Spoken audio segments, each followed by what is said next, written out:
5 अगस्त 2019 को अनुच्छेद 370 और 35 से खत्म करने के बाद जम्मू कश्मीर में सरकार को उम्मीद थी कि अब धरती के इस स्वर्ग पर शांति होगी, आतंकवाद कम होगा और सरकार की तरफ से लगातार दावे भी यही किए जा रहे थे कि कश्मीर में हालात सुधर रहे।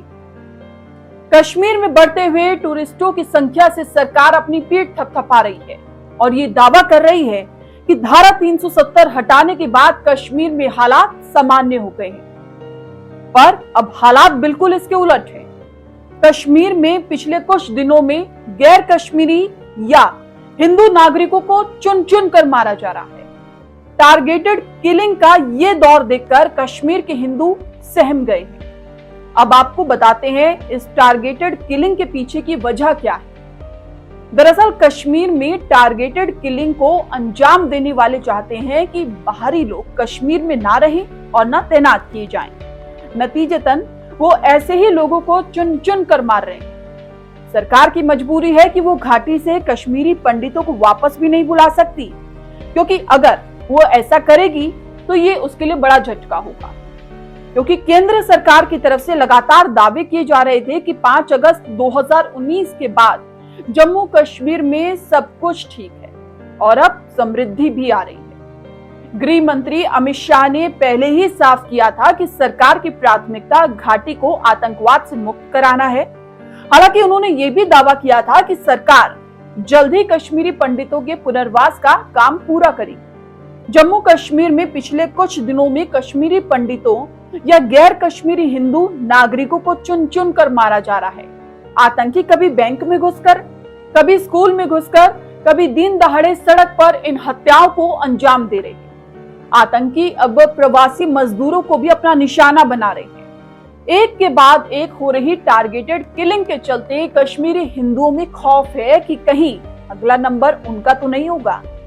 कश्मीर में पिछले साल 8 जून को सरपंच अजय पंडित की हत्या से टारगेटेड किलिंग का सिलसिला शुरू हुआ था। इसके बाद 5 अक्टूबर को श्रीनगर की केमिस्ट एमएल बिंद्रू की हत्या कर दहशत फैला दी गई।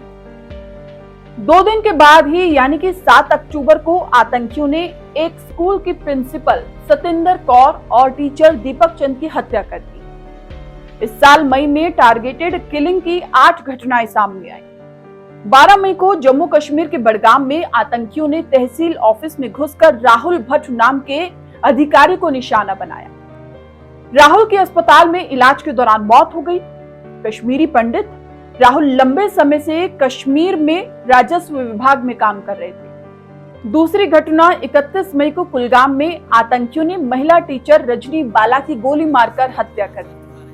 वो सांबा की रहने वाली थी। उनकी हत्या कुलगाम के गोपालपुरा में की गई। और तीसरी घटना 2 जून यानी कल की, आतंकियों ने कुलगाम में बैंक मैनेजर विजय कुमार को गोली मार दी और उनकी मौत हो जाती है। विजय कुमार हनुमानगढ़ राजस्थान के रहने वाले थे। अभी 3 महीने पहले ही विजय कुमार की शादी हुई थी। विजय कुमार कुलगाम के मोहनपुरा के ग्रामीण बैंक में तैनात थे। बिहार के अरनिया के रहने वाले दिलखुश कुमार अपने घर से 2000 किलोमीटर दूर बडगाम में ईंट भट्टे में मजदूरी करने आता है और 2 जून को आतंकियों की गोली का शिकार बन जाता है। घाटी में टारगेटेड किलिंग का ये नया दौर है। इसने एक बार फिर से 1990 जैसे माहौल की याद दिला दी है। निशाने पर कश्मीर में बसने आ रहे कश्मीरी पंडित तो है ही, बाहरी मजदूर और वो सब हैं जिन्हें आतंकी अपने दहशत भरे राज के लिए खतरा मानते हैं। कश्मीर में हत्याओं का दौर 1990 से शुरू होकर अब तक चल रहा है। दिल्ली इससे पूरी तरह वाकिफ है। मीटिंगों का दौर जारी है और प्रयास है सब सही हो, पर सरकार के माथे पर बल डालने वाली एक खबर और है कि इन घटनाओं से डरे लोगों ने अब कश्मीर से पलायन शुरू कर दिया है।